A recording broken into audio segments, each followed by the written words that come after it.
Story 1. I worked at a public forest. One day we had someone report a dead animal on the side of one of our trails.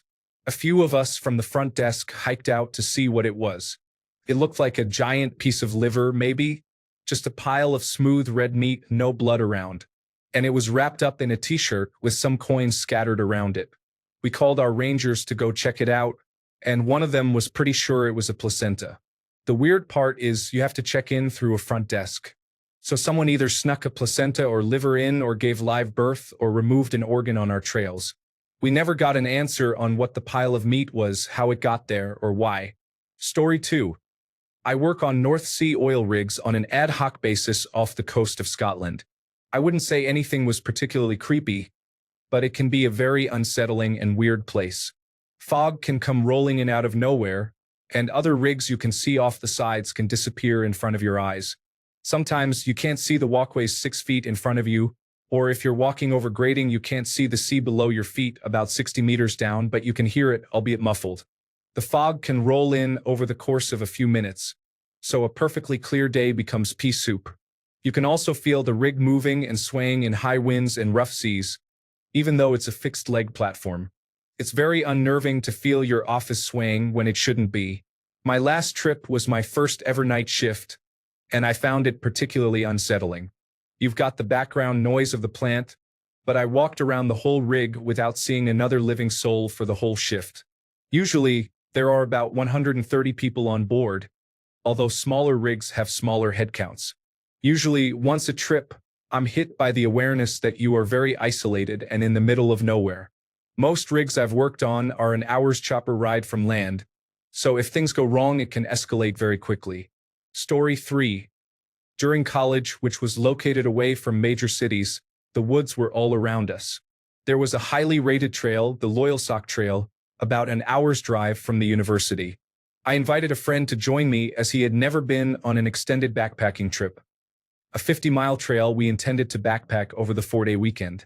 I am an Eagle Scout who has spent countless hours in the woods and went on backpacking trips consistently throughout my college experience. As many have said before me, you get used to the minor spooky things happening. Coyote howls, raccoons in the middle of the night, even the occasional unknown noise. The scariest thing to find in the woods, however, is people.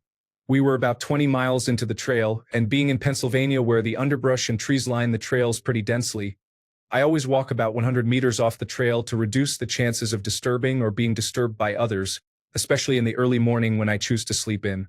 Following that same strategy, my friend and I found an amazing spot a good distance off the trail where it would be difficult to see our flashlights from the trail. This spot was on a peninsula where a creek met a river, meaning there was only one way into our camp and only one way out. We started a fire, cooked our food, and drank some, but not enough to get either of us drunk. We put the fire out around midnight and headed into our individual tents. All is quiet. It is the fall semester, so leaves are on the ground. The moon is shining brightly through the bare trees, and the air is cool. The only noise is the occasional sound of my friend turning over in his sleep. Then I hear the voices. The voices sounded very close for being on the trail 100 meters away. I checked my watch. It was 3 a.m. Who hikes at 3 a.m.? We were 20 miles in. I slowly got out of my sleeping bag, slowly unzipped my tent, only to see my friend peeking out of his tent in the exact same fashion. He quickly moved his finger over his mouth in an exaggerated hush signal, then used the same hand to frantically motion toward the trail. Then we saw them. For adults, 3 men and 1 woman, walking directly toward our camp. No lights illuminating their path. They were walking silently at this point. Only one of them had a backpack, an impossibility for the long hike. They were 1/3 of the way through. Being a long trip, you bring wood-cutting supplies to chop branches into smaller branches to burn. For me, this was a survival knife. Grabbing the knife, believing it was my only way of defending myself, I felt more disheveled than I ever had, especially knowing that a knife is barely defense at all. These people walked into our site, sat down by our extinguished fire pit, and just sat there for what felt like an eternity. My friend spoke up and asked what they were doing in our campsite. Without answering the question, they asked if we had any food. Having packed as lightly as possible for the long trip, We had only a few extra mountain house meals. I grabbed one out of my bag and tossed it to one of the men. In rapid succession, I asked why they weren't using a light, if they needed help finding the trail, and why they were hiking so late. They responded with the following. 1. We don't use lights. We know where the trail is. It is better to hike late at night. Unnerved at this point, my friend asked them to leave. They responded by asking if we wanted to light the fire and hang out for a bit. No, we did not. They grabbed their bag, got up, and left without speaking another word. We watched them leave and took shifts making sure that they didn't come back. Needless to say, we both got very little sleep that night. When the sun rose the next morning, we finally got real sleep. By the afternoon, when we woke up, it all felt like a weird dream of sorts. The only evidence was a fuzzy cap that they must have dropped, which I have to this day. I have never had something as weird or spooky as that happen in the woods and hope to never have it happen again. In the 8 years since that trip, I haven't been back to the Loyal Sock Trail. Story 4. I do a lot of stream work, so I spend time out in pretty rural areas walking streams and rivers. Once, my coworker and I were working in a more urban environment and came across what we initially thought was a body, which of course triggered, "Oh no!" from us, but it ended up being a firefighter's dummy that had fallen down a hill. We felt pretty foolish. Other notable things include a small grave in the middle of nowhere for someone's dog. Pretty sad. A stuffed rabbit with shotgun shells placed where its eyes should be. A mannequin very purposely placed in a chair in the middle of the woods, and lots of little random altars. I also did work in Myrtle Beach, quite an unpleasant place, and accidentally walked into an inhabited homeless camp. I was peering into a stormwater grate when I looked up and saw a homeless person standing in his shelter, staring at us and saying nothing. I felt like I was trespassing, so we quietly left. Story 5. I used to work on a ship, and we were usually gone for 3 to 10 months at a time. I worked the night shift, so this meant I would sleep in the sleeping quarters during the daytime, either just with myself or a handful of other crew members. Usually, there would be 20 to 30 of us in there. It wasn't so bad. Actually, I really liked it because it's a lot more peaceful sleeping during the day. You don't hear anybody else snoring or someone's footsteps because they have to use the restroom or something like that. All you can hear is the light creak of the walls and the floors of the ship, and all you can feel is the sway of it on the ocean. A bit haunting and creepy if you really think about it, but I like it. All that ended when, for a short period of time, there were literally only 2 of us in there, or at least that's what I thought. I started hearing light taps across the room. At first, they were light taps. Then it would get a bit faster. Sometimes it would get a bit louder. I'd ignore it if it wasn't so utterly annoying. I looked at where the other guy was sleeping, and he seemed to be fast asleep, accompanied by his light snoring. The second day, there it goes again. I tried to follow the sound, but for some reason, it bounced around the room like an echo. Eventually, it comes to an abrupt halt. So I try to sleep it off.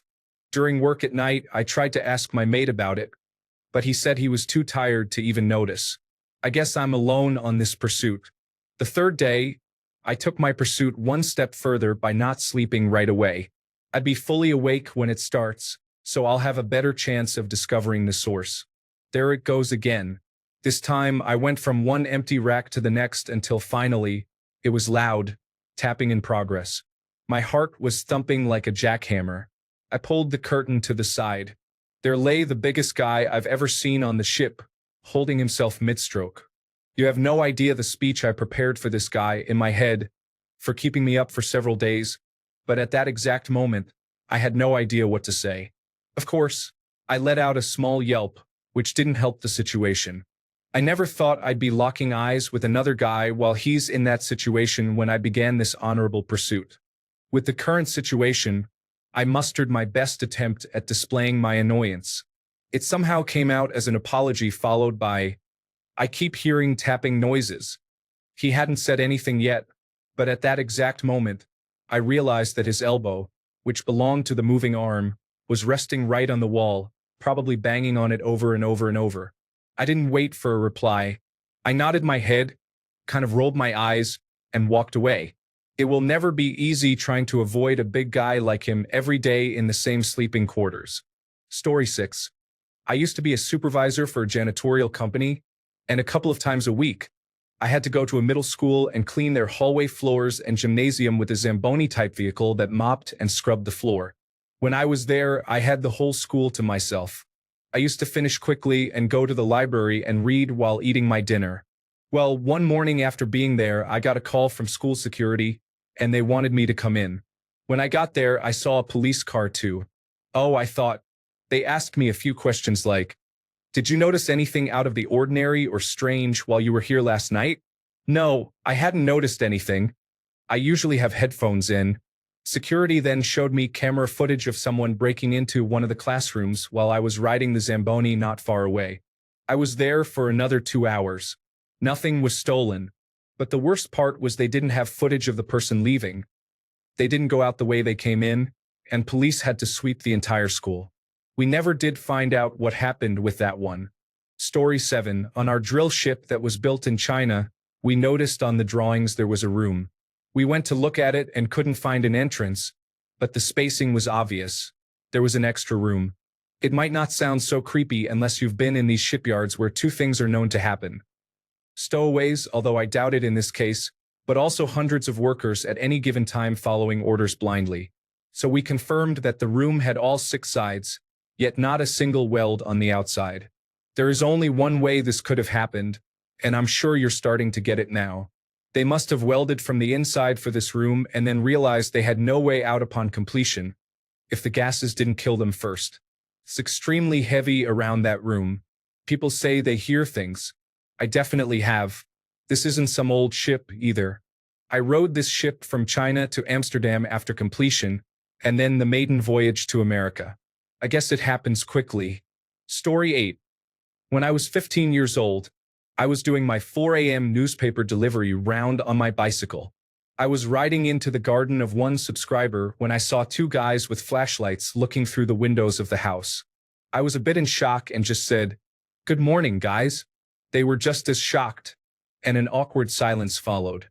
I tried to break the silence by asking if I could pass them to deliver the newspaper through the door.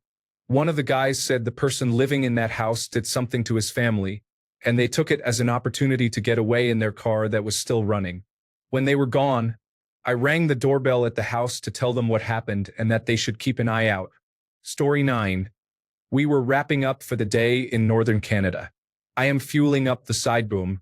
I'm all by myself at this point because I was tired of listening to the laborers complain about the cold, so I told them I would take care of the rest. Think of a bulldozer with no blade but a giant metal boom on the side that we use to raise and lower pipe. It's February, so it's pitch black. I keep hearing some weird sound. I can't quite hear it because the pump is too loud. I search around a couple of times and see nothing. I get in the truck and drive past the front of the side boom to see a cougar sitting on top of a dirt pile 15 feet away. The damn thing was just watching me there and probably could have ended me without me even realizing it. I've never seen a cougar in the wild before, and it's hard to understand just how big they are and how powerful until you see one up close. That thing leaped off the 6-foot pile and probably didn't touch ground for 15 to 20 feet. It's terrifying to think something so big and powerful could just be sitting there deciding if they want to make you dinner. Story 10. I'm not sure this counts, but I'm a teacher at an urban public school and was at work late grading and getting ready for the next day. Time had kind of flown by, and before I knew it, it was 7 p.m. I started packing up to leave in a building that is, in theory, locked and empty besides me when our alert, lockdown, inform, counter, evacuate alarm goes off, indicating an armed intruder in the building. I am alone, young, and freaked out because I am absolutely not ready to fight a gunman over my lesson plans. I book it out of the school and dive into my car, hearing the alarm blaring the entire time. I peel out of the parking lot and can see in my rearview mirror the alarm lights still flashing and debate never going back, because that is terrifying. Turns out they were doing routine maintenance and didn't send out an email to the teachers. Story 11. My mom used to live in a small town in the Cascade Mountains and worked as a forest ranger. The creepiest thing that happened was when the oldest male ranger kept hitting on her and trying to get her to come home with him. Not very out of the ordinary, but many years later, after she had left the town, she found out he had been convicted of manslaughter and had killed a young female ranger right before she got hired. She would have probably been his next target.